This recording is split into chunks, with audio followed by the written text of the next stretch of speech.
Assalamualaikum warahmatullahi wabarakatuh.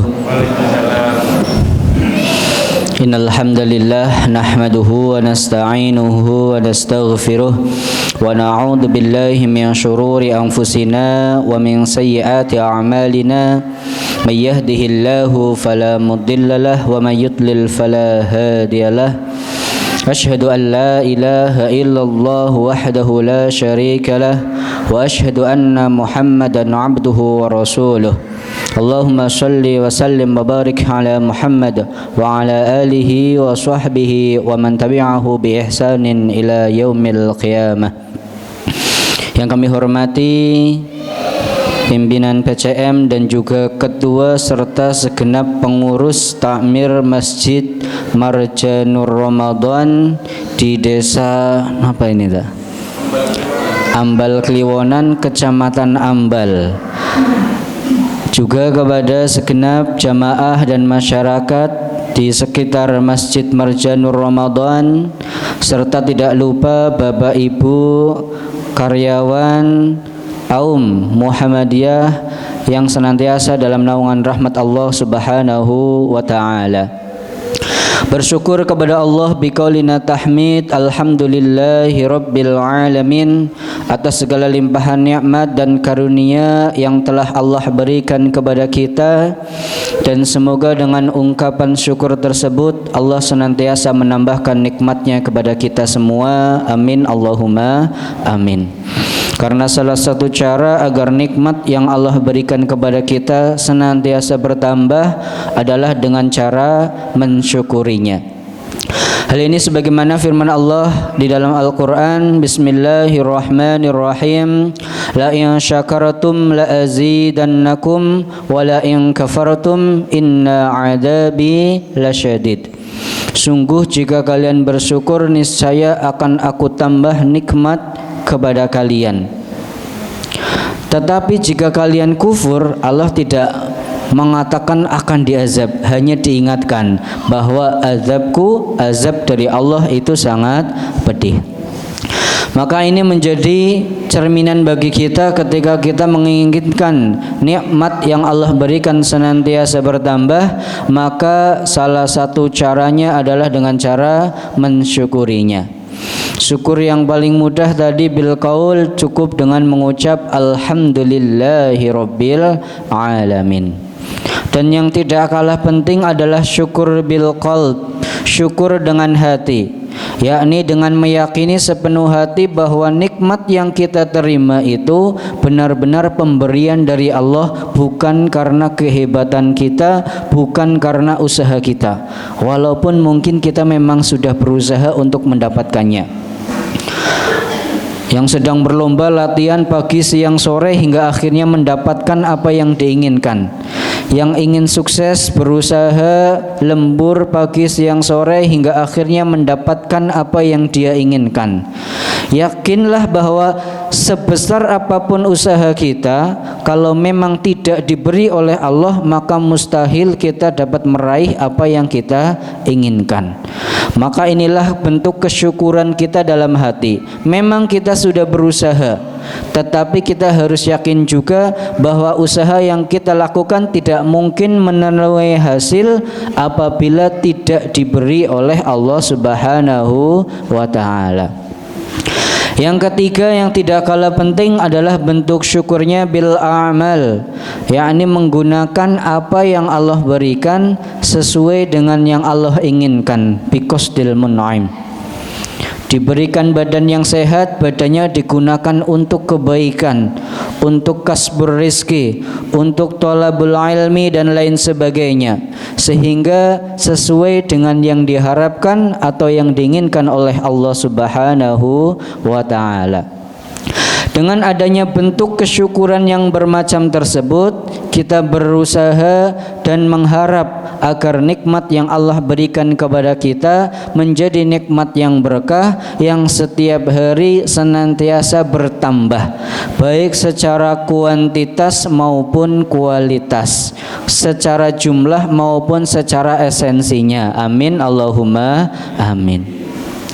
Yang kedua, sholawat serta salam senantiasa terhaturkan kepada baginda Nabi besar Muhammad sallallahu alaihi wasallam beserta keluarga, sahabat serta pengikut-pengikutnya, dan semoga kita semua termasuk umat beliau yang dapat istiqomah menjalankan sunnah-sunnahnya hingga hari kiamat nanti, sehingga termasuk golongan yang memperoleh syafaat pada hari kiamat nanti. Amin Allahumma amin. Jamaah rahimakumullah, baik yang ada di dalam masjid maupun yang ada di teras, sehat semuanya nggih Pak Bu? Alhamdulillah sehat, alhamdulillah. Banyak orang yang tidak sehat pengen sehat. Kalau kita pergi ke PKU itu lihat ternyata banyak sekali orang sakit ya, sehingga menambah kesyukuran kita akan kesehatan yang kita miliki.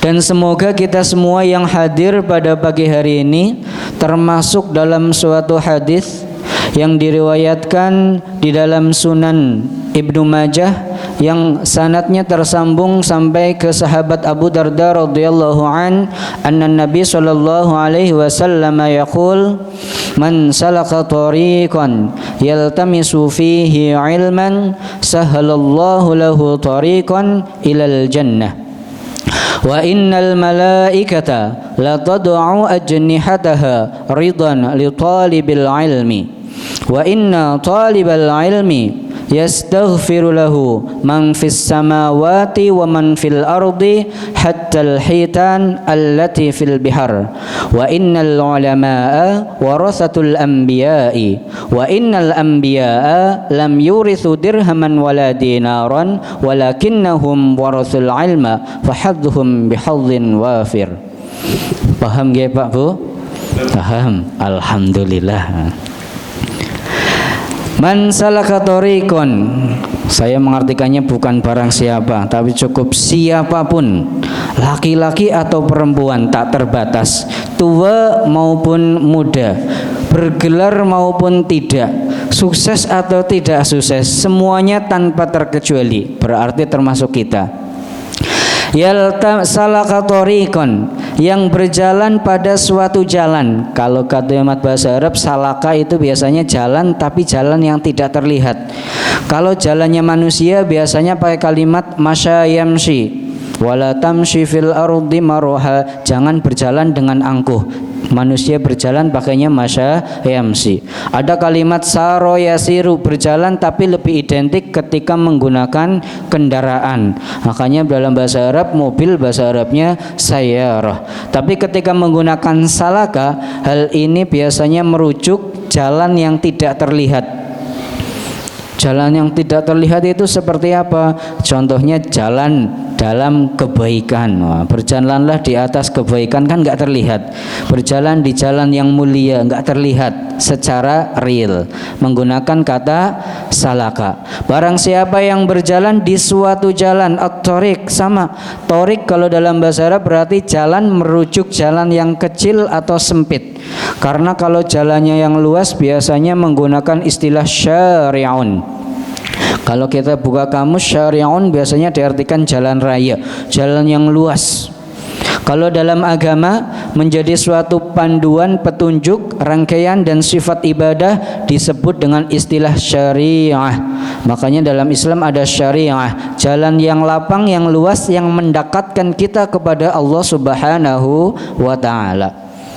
Dalam hal harta ada syariat namanya syariat zakat. Diberi ada ketentuannya, berapa nisabnya, berapa haulnya, berapa kadar yang harus dikeluarkan dan siapa yang menerima. Untuk mencegah hawa nafsu ada syariat namanya syariat puasa dan lain sebagainya. Disebut sebagai syariah, jalan yang luas, yang lapang, yang mendekatkan kita kepada Allah Subhanahu wa ta'ala. Akan tetapi kalau pakai istilah torik, jalan yang sempit, yang berliku, yang kadang itu banyak sekali ujian, cobaan. Contohnya Bapak Ibu ketika datang ke sini mungkin masing-masing ada ujian sendiri-sendiri. Ada yang mau berangkat anaknya di rumah nangis dulu bisa. Ada yang mau berangkat dilalah kendaraannya tidak langsung menyala juga bisa. Alhamdulillah hari ini tidak hujan, jadi semakin sedikit cobaannya.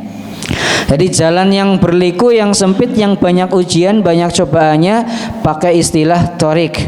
Barang siapa yang keluar melewati suatu jalan, di situ diuji, dicoba berlika-liku dengan niat satu, yaltamisu fihi ilman.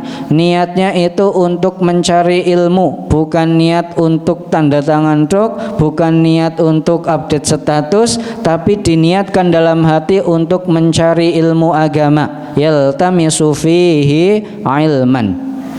Maka bagi orang-orang yang seperti ini, sahalallahu lahu tariqan ilal jannah, atau fi riwayatin ukhra sahalallahu lahu bihi tariqan ilal jannah. Allah akan mempermudah baginya jalan menuju surga. Jalannya dari mulai berangkat sampai di tempat sampai pulang kembali dihitung oleh Allah sebagai amal ibadah yang membuatnya semakin mudah untuk masuk ke dalam surganya Allah. Tapi tadi niatnya apa? Yaltamisu fihi ilman. Niatnya benar-benar untuk mencari ilmu agama, bukan untuk yang lain. Maka saya mengajak kepada kita semua, yuk sama-sama diniatkan kita hadir ke majelis ini semata-mata untuk mencari ilmu agama, sehingga datangnya kita ke sini dinilai oleh Allah sebagai amal ibadah yang dapat mempermudah jalan kita untuk menuju surga. Karena dalam hadis lain Nabi menyampaikan, man yuridillahu bihi khairan yufaqih fiddin. Barang siapa yang dikehendaki oleh Allah untuk menjadi orang yang baik, yang lebih baik, maka salah satu caranya adalah dia yufaqih fiddin, mau mempelajari dan memperdalam ilmu agama. Tanda orang yang Allah inginkan, Allah kehendaki untuk menjadi orang baik, tidak dikatakan dia jadi orang yang sukses, dia orang yang mendapatkan rizki banyak, harta banyak, kendaraan yang mewah, bukan. Tapi yang disebutkan oleh Nabi adalah yufaqih fiddin.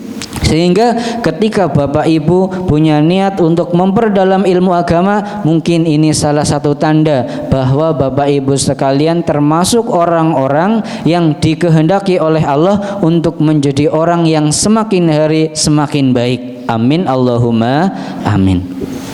Selanjutnya di hadis tersebut, wa innal malaikata la tad'u ajnihataha ridwan li talibil ilmi.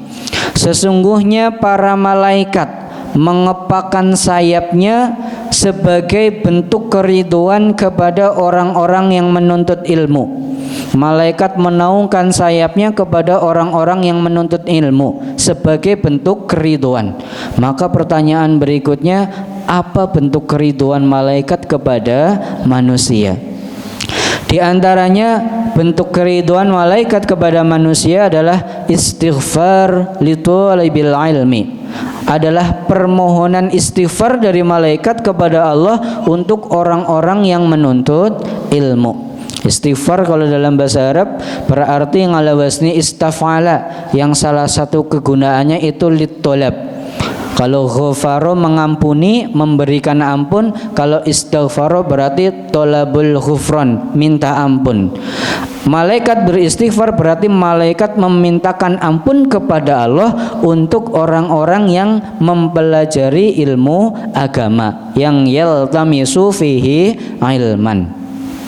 Kira-kira Pak Bu, kalau yang minta kepada Allah itu malaikat, dikabulkan atau tidak?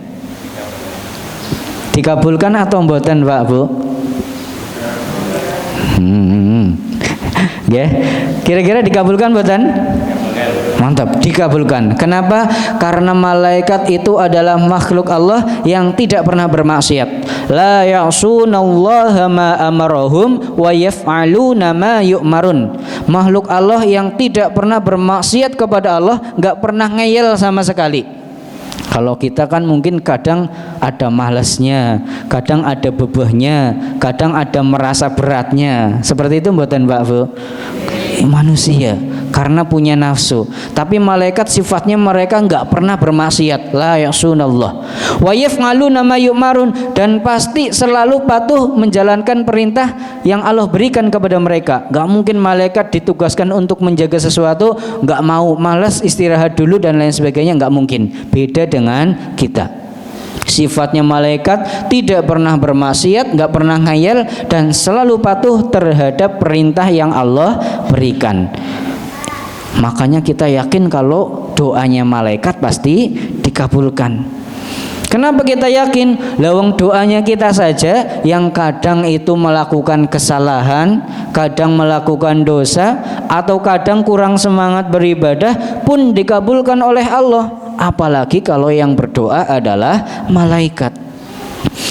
Allah berfirman di dalam Al-Quran, Bismillahirrahmanirrahim, wa idza sa'alaka ibadi anni fa inni qarib ujibu da'watad da'i idza da'an falyastajibu li wal yu'minu bi la'allahum yarshudun. Seandainya ada hambamu Muhammad yang bertanya tentang aku, wa idza sa'alaka ibadi anni fa inni qarib, katakanlah bahwa pertolongan dan pengabulan dari aku itu sangat dekat. Ujibu da'watad da'i idza da'an, aku Allah mengabulkan permohonan permintaan orang yang berdoa jika dia berdoa. Kalau kita berdoa berarti akan dikabulkan oleh Allah. Kata siapa? Kata Allah. Falyastajibu li wal yu'minu bi la'allahum yarshudun. Maka kita diminta untuk berdoa kepada Allah dan doanya diikuti dengan keyakinan, iman kepada Allah dan iman yakin bahwa doa kita akan dikabulkan oleh Allah. Jangan sampai kita berdoa tapi di dalam hati kayaknya nggak dikabulkan sama Allah. Saya minta ini tapi dalam hati kayaknya nggak dikabulkan. Jangan seperti itu. Ketika kita berdoa, berusaha yakin bahwa doa kita pasti akan dikabulkan oleh Allah. Di ayat lain Allah menyampaikan, ud'uni astajib lakun, doalah kepadaku, mintalah kepadaku, niscaya akan aku kabulkan untuk kalian. Hanya saja bentuk pengabulan doa dari Allah kepada manusia itu sifatnya bermacam-macam. Ada yang langsung seketika. Pernah Bu, Pak, minta sesuatu kepada Allah dalam waktu yang tidak lama langsung dikabulkan. Butuh sekali, minta dengan sungguh-sungguh, gak lama sejak kita berdoa langsung dikabulkan. Saya yakin ada yang pernah seperti itu. Atau diganti oleh Allah dengan sesuatu yang lebih baik atau yang sama nilai kemanfaatannya dengan yang kita mintakan. Ya Allah, saya mau pengajian PCM di Masjid Mas Janur Ramadan, semoga ada sepeda supaya saya tidak capek jalan ya Allah. Tiba-tiba ada temannya, ayo saya bonceng naik motor. Berarti diganti dengan yang lebih baik, diganti dengan yang lebih baik oleh Allah Subhanahu wa ta'ala. Atau bentuk pengabulan yang ketiga, ditunda sampai waktu yang tepat untuk kita mendapatkan apa yang kita inginkan. Barangkali kalau dapatnya sekarang belum bermanfaat dengan sepenuhnya atau bahasa menghasilkan kemudorotan, sehingga ditunda sampai waktu yang paling tepat. Tapi yakinlah bahwa doa kita pasti dikabulkan oleh Allah Subhanahu wa ta'ala. Yakin. Itulah juga mengapa ada suatu kisah ketika seorang yang dulu pernah melakukan membunuh orang sampai 99 bahkan sampai 100 orang. Ketika ia ingin bertobat datang kepada suatu ulama, dia diminta untuk datang kepada ulama lain, kiai lain. Nah, kalau zaman dulu ketika ada orang yang bertobat, maka amalannya paling tidak dua. Yang pertama adalah berbakti kepada orang tua, dan yang kedua itu selain minta ampun kepada Allah adalah mempelajari ilmu agama. Ketika ia berjalan niat mau mempelajari ilmu agama, belajar untuk bertobat kepada suatu ulama, tetapi di jalan dia meninggal dunia, meninggal dunia dalam perjalanan niat mau belajar. Maka kata Allah Subhanahu wa taala, salah satu asbabun nuzul dari surat An-Nisa di ayat 100, wa may yuhajir fi sabilillah yajid fil ardi muraghaman katsiran wa sa'ah wa may yakhruj min baitihi muhajiran ila Allah wa rasulih summa yudrikhul maut faqad waqa'a ajruhu 'ala Allah. Barang siapa yang keluar untuk berhijrah, niat untuk berhijrah, mempelajari ilmu agama, mendekatkan diri kepada Allah dan Rasulnya, kemudian dia di jalan mendapati kematian, tiba-tiba meninggal, maka kata Allah, faqad waqa'a ajruhu 'ala Allah, pahalanya itu ada di sisi Allah, Allah yang menjamin pahalanya. Padahal orang ini adalah orang yang sudah membunuh sampai 100 orang, maksiat biasa. Tapi ketika dia bertobat dengan sungguh-sungguh, kemudian diiringi dengan usaha untuk mencari ilmu, maka dosanya diampuni dan bernilai pahala karena dia berniat untuk thalabul ilmi. Itu orang yang sudah pernah membunuh banyak orang. Kalau saya tanya Pak Bu, ada di sini yang pernah bunuh orang? Tidak. Ada yang pernah maksiat mabuk-mabukan? Tidak. Ada yang pernah berzina dan lain sebagainya, tenggelam dalam jurang kemaksiatan? Tidak.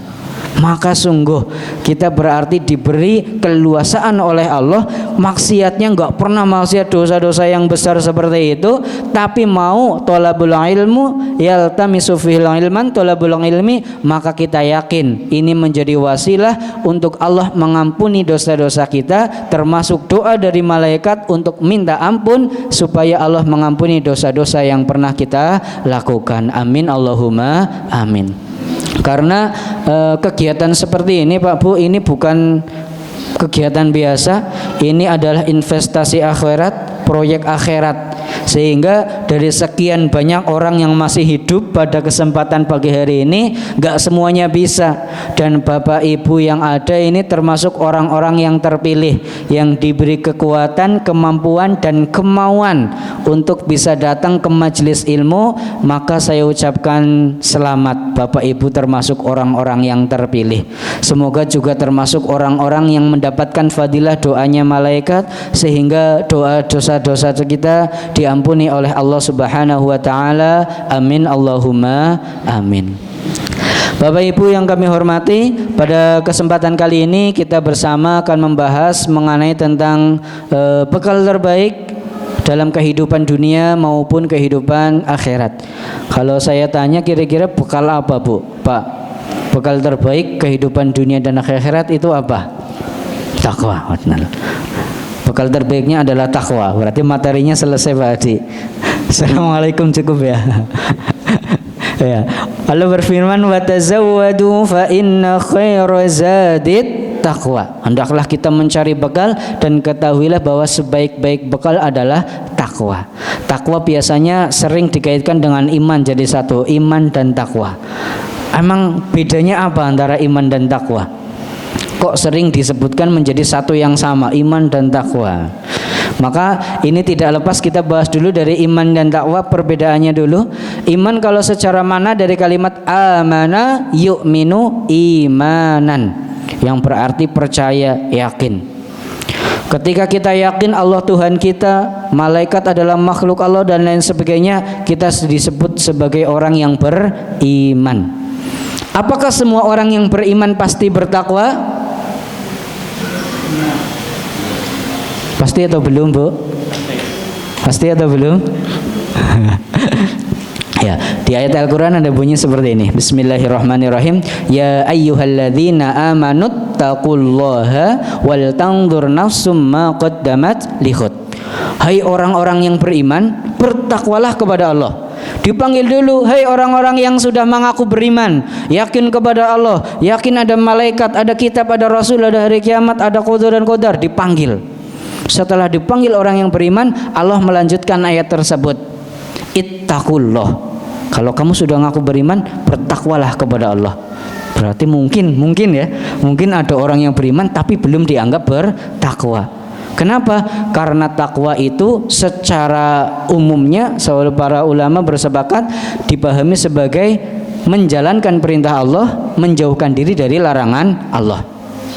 Kalau orang yang beriman yang baru sekedar yakin kepada Allah, tapi dia belum mau menjalankan perintahnya, yakin Allah sebagai Tuhan, yakin agama Islam yang benar, tapi nggak mau sholat, ada nggak Pak Bu? Tapi nggak mau puasa, berat, lapar. Berarti ini termasuk orang yang yakin Allah sebagai Tuhan, yakin puasa wajib, tapi dia tidak mau bertakwa karena tidak mau menjalankan perintah Allah.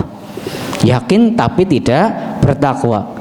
Hanya yakin itu wajib, sholat itu wajib, yakin, tapi tidak mau mengerjakan sholat karena berat, capek, ngantuk dan lain sebagainya. Berarti mungkin ini termasuk orang yang beriman tapi belum masuk kategori takwa. Makanya di dalam ayat tentang puasa Allah menyampaikan di akhir itu la'allakum tattaqun. Padahal di awal Allah manggilnya ya ayyuhalladzina amanu. Orang yang beriman diperintahkan untuk berpuasa dengan puasa yang baik, yang bagus. Semoga nanti kamu menjadi orang-orang yang bertakwa. Berarti salah satu indikator takwa itu bukan sekedar kita yakin kepada Allah, tapi bagaimana kita berusaha. Berusaha yang pertama adalah menjalankan perintah Allah, dan berusaha yang kedua berusaha meninggalkan diri dari larangan Allah Subhanahu wa ta'ala. Atau analoginya gampang seperti ketika kita datang ke dokter. Dok, saya sakit apa? Kamu sakit ini, jangan makan ini, perbanyak makan ini. Kita yakin sama dokter, oh saya sakit ini. Tapi ketika kita cuma yakin, dok nggak beriman, nggak boleh makan daging malah makan daging. Diminta perbanyak makan sayur malah nggak pernah makan sayur. Berarti sama dengan kita beriman, yakin dengan pendapat dokter kita sakit apa, tapi kita tidak bertakwa, tidak mau menjalankan perintah dan tidak mau meninggalkan larangannya. Naudzubillah summa naudzubillah. Maka indikator dari iman, salah satu tandanya kalau pengertiannya dari sahabat Ali bin Abi Thalib adalah ma'rifatun bil qalbi wa qaulun bil lisan wa amalun bil arkan. Atau dalam redaksi lain dikatakan tasdiqun bil qalbi wa iqrarun bil lisan wa amalun bil arkan. Ilman yang sebenarnya itu bukan sekedar yang diucapkan saja, tapi yang benar merasuk sampai ke dalam hati, diyakini dengan sepenuh hati, bukan sekedar diucapkan saja, dan dibuktikan dengan adanya amal perbuatan, amalul jawarih, perbuatan-perbuatan baik yang mengiringi keimanan seseorang. Itulah mengapa banyak ayat-ayat Al-Quran ketika Allah memanggil orang-orang yang beriman diikuti dengan kalimat amilus sholihat. Innalladzina amanu wa amilus sholihat. Sesungguhnya orang-orang yang beriman dan imannya dibuktikan dengan adanya amal soleh. Karena amal soleh adalah bukti dari keimanan seseorang. Ketika kita beriman dengan sebenar-benarnya iman, pasti iman tersebut akan menghadirkan adanya amal soleh. Karena ada orang-orang yang mengaku beriman zamannya Nabi itu, tapi menurut Nabi belum beriman.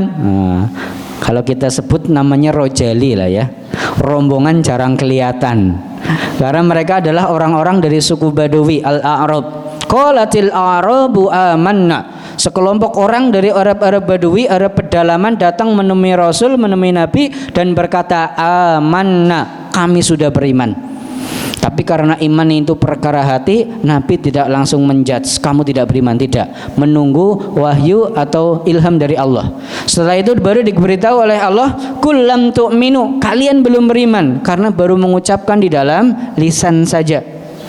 Walakin qulu aslamna walamma yadkhulul imanu fi qulubikum. Karena keimanan belum benar-benar masuk ke dalam hati kalian, baru sekedar diucapkan saja, syahadat saja, masuk Islam saja, tapi belum benar-benar mengenai hati, maka itu baru disebut dengan aslamna. Katakanlah aslamna, kami baru berislam, belum dianggap sebagai orang-orang yang beriman. Maka ini menjadi introspeksi kita, apakah kita sudah termasuk orang-orang yang beriman sampai ke hati atau baru di lisan saja. Adapun salah satu tolak ukur atau indikatornya Allah berfirman di dalam Al-Qur'an, Bismillahirrahmanirrahim, innamal mu'minuna alladzina idza dzukirallahu wajilat qulubuhum wa idza tuliyat 'alaihim ayatuhu zadadhum imana. Salah satu tanda orang yang beriman itu adalah orang-orang yang ketika disebutkan nama Allah wajilat qulubuhum, hatinya bergetar. Jalan pakai kendaraan nggak bawa STNK, nggak bawa SIM, ada polisi langsung deg-degan. Apakah ini yang disebut cinta? Bukan. Ketika kita iman benar kepada Allah, mendengar lafal Allah disebut, maka hati kita ikut berdetak. Tambah iman, tambah yakin kepada Allah. Wa idza tuliyat 'alaihim ayatuhu zadadhum imana. Dan ketika mendengar ayat-ayat Allah dilantunkan, maka imannya semakin bertambah. Saya yakin Bapak Ibu ketika di majelis seperti ini, apalagi dengar lantunan suara merdunya dari Ustadz Adi, pasti imannya semakin kuat. Gak mungkin lagi diam tahu-tahu mikir untuk bermaksiat dan lain sebagainya.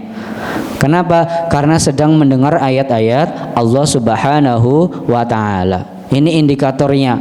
Ketika kita beriman, termasuk kategori orang yang beriman, maka didengar lafal Allah wajilat qulubuhum, dan ketika tuliyat alaihim ayatuhu, ketika mendengar ayat-ayat Allah dibacakan, bertambahlah keimanan kita kepada Allah Subhanahu wa ta'ala.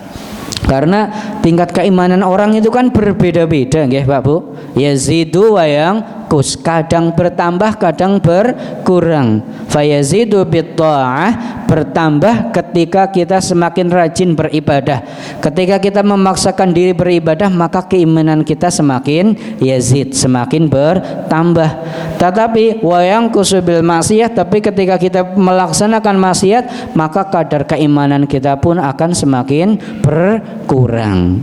Maka diantara kita pasti berbeda-beda. Ada yang ketika mau sholat duhurnya katakanlah jam 12 kurang 5 menit. Nah, ada yang dengar adzan langsung siap-siap untuk sholat. Bapak-bapak siap ke masjid atau yang ibu-ibu siap untuk sholat. Ada yang ketika dengar adzan nanti dulu nunggu qomat baru sholat, macam-macam. Ada yang nunggu dulu, nantilah mau mandikan anak dulu, lanjut masak, lanjut nyuci, sore baru sholat juga ada. Ada yang lagi kerja tanggung 15 menit lagi selesai kerjaannya, setelah selesai baru sholat. Atau ada orang yang lebih istimewa lagi, ketika dia tahu adzannya jam 12 kurang 5, kurang dari adzan dia sudah siap-siap, katanya adzan langsung berangkat, karena siap-siapnya sebelum masuk waktu sholat. Bahkan ada lagi yang ketika baru selesai sholat sudah cari nanti sholat berikutnya jam berapa. Selesai sholat isya jam 7:30, sudah lihat besok pagi subuhnya jam berapa. Belum dipanggil sudah siap-siap mau berangkat. Dan ini pasti kita berbeda-beda. Dan bisa jadi kadang termasuk kategori pertama, kadang yang kedua, dan kadang yang ketiga. Kalau kita masuk kategori yang terakhir, mungkin sedang lemah imannya.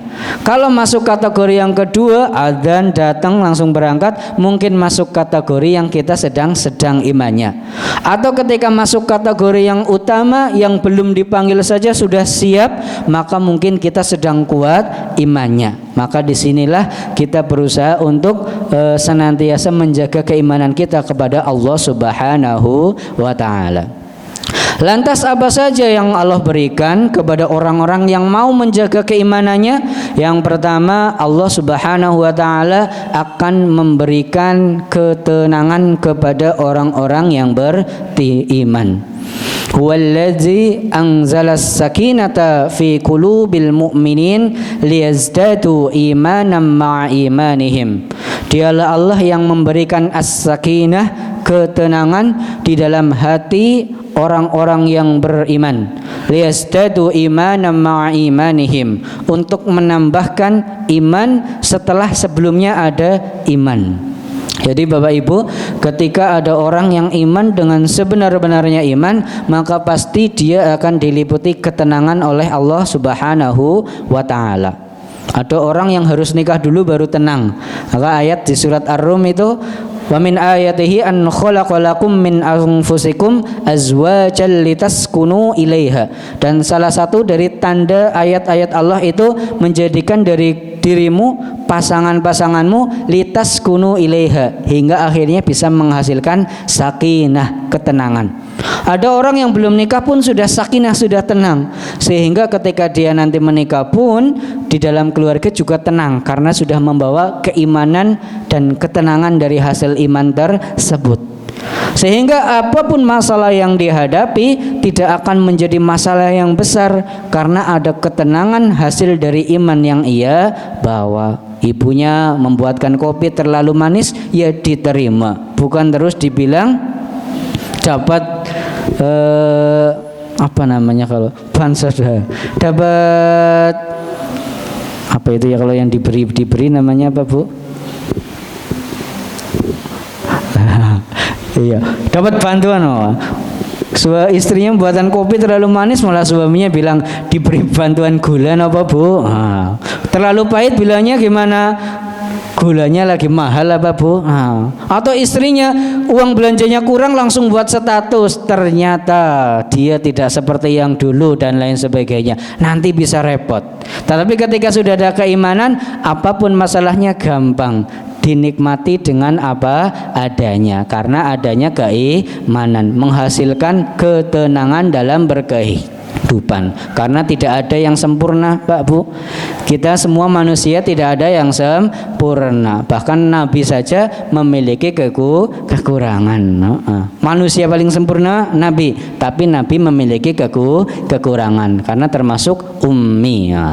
Kemudian yang kedua, setelah yang pertama orang beriman akan diberi ketenangan, yang kedua adalah Allah akan memberikan kenyamanan kepada orang-orang yang beriman, walaupun berada di tempat yang kurang nyaman sekalipun. Kalau kita sekarang di sini jelas nyaman, tempatnya bersih, sejuk, tidak sumuk. Tapi ada orang-orang yang di tempat yang tidak nyaman sekalipun dia tetap nyaman. Bapak Ibu pernah kenal atau dengar Ashabul Kahfi? Ya, Ashabul Kahfi itu mereka dikejar-kejar. Kalau dalam bahasa Arab kahfi berarti gua. Dikejar-kejar, tapi karena keimanan yang mereka miliki, mereka bisa tidur di dalam gua. Tidur di dalam gua, padahal kalau kita lihat gua, namanya gua kan nggak mungkin lebarnya selebar tempat tidur kita di rumah, atau empuknya seperti kasur kita yang ada di rumah. Cahayanya nggak mungkin secemerlang lampu yang ada di tengah-tengah kita, nggak mungkin. Tapi bagaimana mereka bisa tidur dengan nyaman, tidur dengan lelet, tidak sebentar-bentar bangun. Kalau sekarang ada orang yang rumahnya bagus, kasurnya empuk, tapi kalau banyak masalah, kira-kira tidurnya bisa lelap apa tidak? Sulit tidur, ketika tidur mudah bangun karena banyak masalah. Tapi mereka, para Ashabul Kahfi, mereka bisa tidur di dalam gua sampai 309 tahun lelap. Tidak usah cari makan, sudah tidak diberi lapar oleh Allah. Tidurnya walaupun di tempat yang keras, tapi tidak membuat mereka mudah terbangun. Redup cahayanya. Di dalam gua kan cahaya yang masuk cuma sedikit, nggak silo, tapi juga nggak gelap gulita yang sangat gelap. Tapi diberi kenyamanan oleh Allah. Kenapa mereka bisa aman dan nyaman tidur sampai ratusan tahun di dalam gua? Maka di surat Al-Kahf di ayat 13 Allah menyebutkan alasannya. Innahum fityatun amanu bi rabbihim wa zidnahum huda. Mereka itu adalah para pemuda yang beriman kepada Tuhan mereka. Wa zidnahum huda, sehingga kami tambahkan petunjuk, arahan kepada mereka. Oh, jadi rahasia kenapa mereka bisa tidur nyenyak ratusan tahun di tempat yang tidak nyaman menurut kita, rahasianya adalah amanu bi rabbihim. Karena mereka termasuk orang-orang yang beriman kepada Tuhan mereka. Jadi kalau ada orang yang rumahnya mewah, kendaraannya mewah, tapi kalau tidak beriman belum tentu bisa menghadirkan kenyamanan. Tapi ketika kita sudah ada iman yang hakiki, insya Allah Allah senantiasa memberikan kenyamanan kepada kita dimanapun kita berada. Baik rumah seperti apapun, kendaraan seperti apapun, Allah akan memberikan kenyamanan kepada kita. Yang ketiga, Allah akan memberikan kebahagiaan atau kesuksesan. Allah berfirman di dalam Al-Quran, Bismillahirrahmanirrahim, Qad aflahal mu'minun. Sungguh telah beruntung orang-orang yang beriman. Kalau kita lihat secara bahasa Inggris, kalimat falah itu diartikannya dua. Yang pertama adalah happiness, yang kedua adalah successful. Bahagia dan sukses dalam bahasa Arab disebut dengan falah. Kalau hanya sukses saja itu istilahnya fauz, faza yafuzu. Makanya ada orang namanya fauzan, faiz, faizah, fauziyah. Itu berarti artinya sukses, menang, tapi belum tentu bahagia. Atau ketika bahagia saja dalam bahasa Arab berarti fariha yafrahu. Orang biasanya disebut farih atau farhan atau fariha atau farhana. Itu orang-orang yang bahagia walaupun mungkin gak sukses, gak juara satu, tapi bahagia, gak apa-apa. Tidak seperti yang diinginkan, yang diraih, tapi tetap bahagia. Ini orang-orang yang bahagia. Tapi kalau digabungkan antara kesuksesan dan kebahagiaan, itu namanya falah. Makanya ketika azan yang pertama dipanggil hayya 'alas shalah, setelah sholat baru hayya 'alal falah, meraih kemenangan, jadi orang yang sukses dan orang yang bahagia. Senang nggak kalau jadi orang yang sukses dan bahagia? Pasti senang. Kalau saya berikan pilihan jadi orang yang tidak bahagia, jadi orang yang bahagia, orang yang tidak bahagia tapi banyak harta, atau jadi orang yang tidak banyak harta tapi bahagia.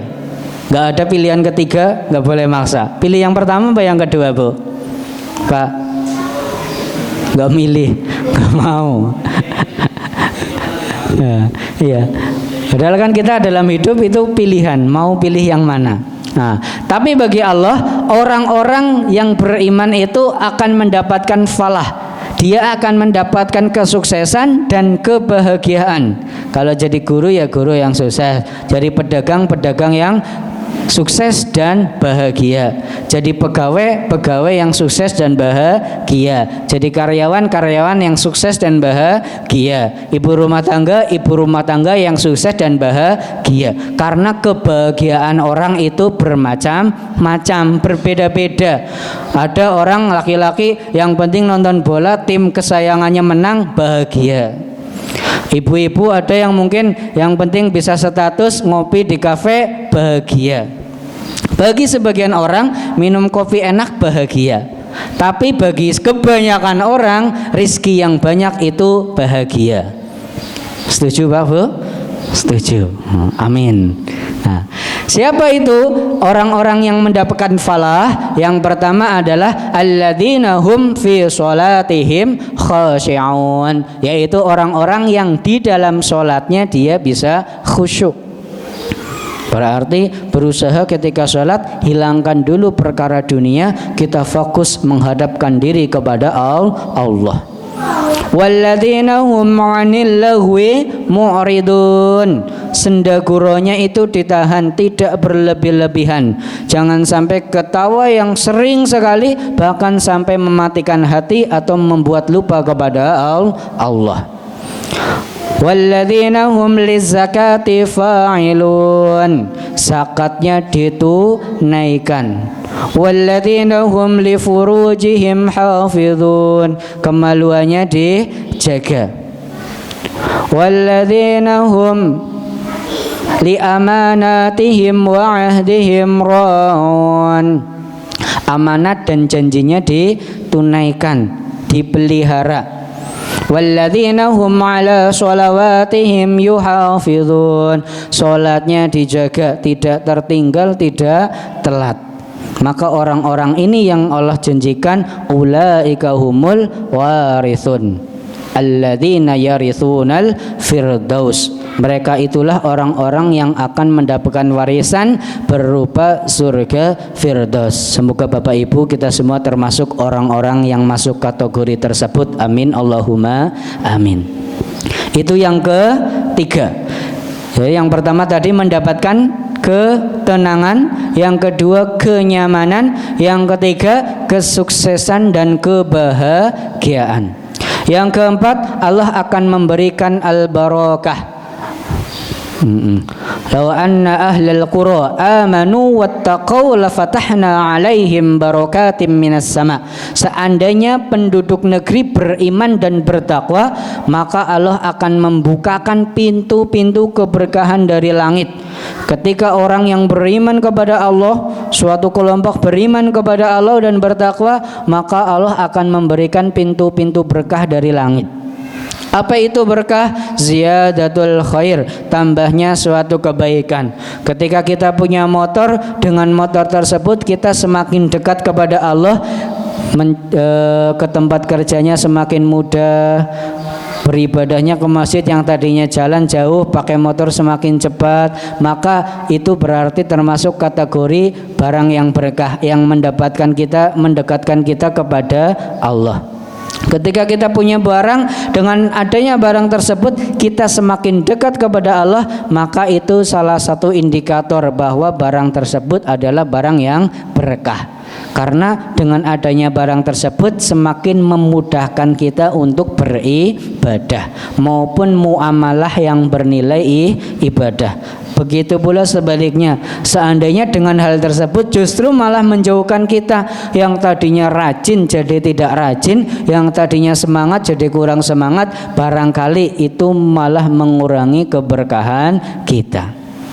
Dan yang kelima atau yang terakhir yang saya sampaikan pada pagi hari ini adalah orang-orang yang beriman maka akan diberikan kabar gembira oleh Allah melalui Nabi, akan diberi jannat. Wa basyiril ladzina amanu wa 'amilus shalihati anna lahum jannat, dan berikanlah kabar gembira kepada orang-orang yang beriman bahwa mereka akan mendapatkan surga tajri min tahtihal anhar. Surganya gimana sifatnya? Sifatnya surga mala ainun ra'at wala udhunun sami'at wala khatara fi qalbi bashar. Sesuatu yang tidak pernah dilihat oleh mata, tidak pernah didengar oleh telinga, dan tidak pernah terbesit oleh hati manusia. Jadi ketika Allah menyebutkan ada buah-buahan, maka buah-buahannya tidak mungkin sama dengan buah-buahan yang ada di dunia.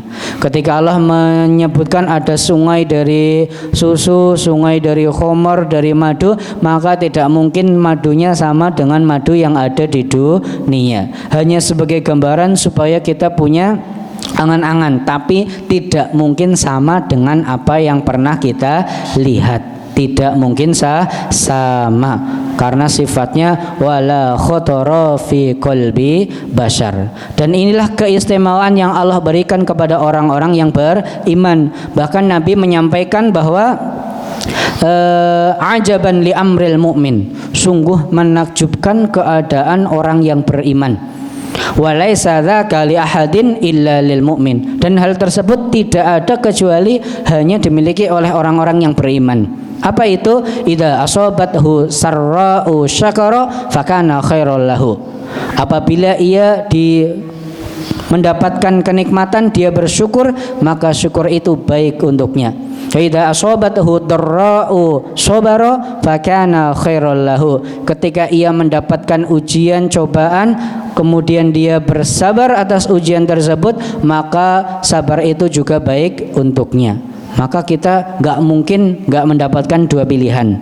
Satu pilihannya pasti mendapatkan nikmat yang kita senangi, kita bahagia, atau yang kedua mendapatkan ujian yang mungkin kita kurang senang, kurang bahagia. Tapi dari dua hal tersebut kita juga punya dua pilihan. Ketika mendapatkan nikmat pilihannya dua. Yang pertama, bersyukur atas nikmat tersebut, atau justru kita ingkar atas nikmat tersebut. Maka kita berdoa semoga kita semua termasuk orang-orang yang menjadi abdan syakura, hamba-hamba yang sering bersyukur, yang pandai bersyukur.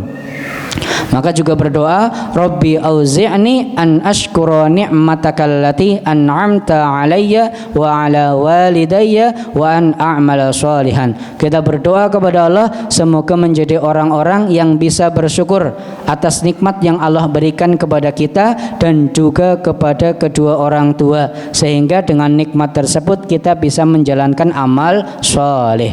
Atau hal yang kedua yang kita dapat ketika berupa asaba yusibu musibah, apa yang menimpa kita itu disebut dengan musibah. Kalau yang tidak enak berarti kita juga punya pilihan dua. Yang pertama, apakah kita termasuk orang-orang yang sabar menerima ujian tersebut, atau justru termasuk orang-orang yang mengingkari nikmat ujian tersebut. Kalau kita termasuk orang-orang yang sabar, maka Allah juga akan memberikan balasan yang besar. Wallahu yuhibbus sabirin. Allah akan mencintai orang-orang yang sabar, menyukai orang yang sabar. Ada ma'iyah dari Allah sehingga akan memudahkan kita untuk melewati ujian yang ada. Atau yang kedua, innama yuwaffas sabiruna ajrahum bighairi hisab. Allah akan memberikan pahala yang tidak terbatas kepada orang-orang yang mau bersabar. Yang ketiga, wa jazaahum bima sabaru jannatan wa harira. Balasan dari Allah untuk orang-orang yang bersabar adalah jannah dan sutra sebagai lambang kemegahan, kemewahan. Semoga kita semua termasuk orang-orang yang menjaga keimanan kita sampai nanti meninggal dalam keadaan husnul khatimah. Demikian yang dapat kami sampaikan.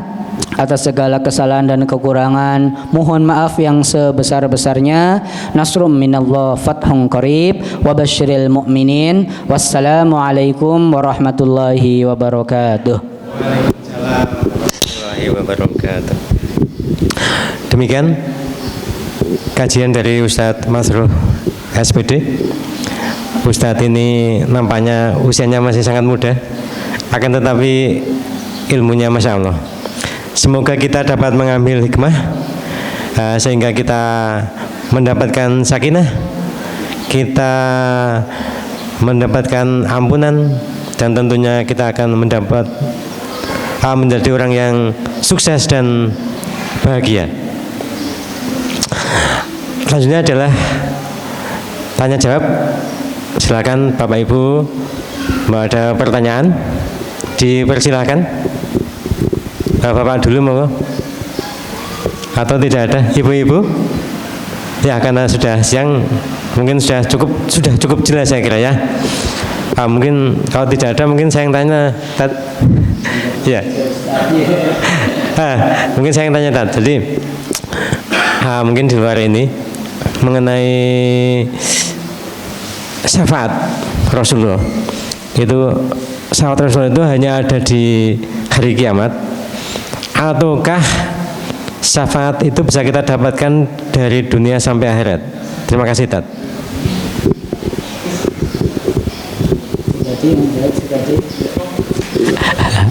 Sebenarnya wallahu alam bisawab. Nanti kalau kurang lengkap dijawab oleh Ustaz Adi.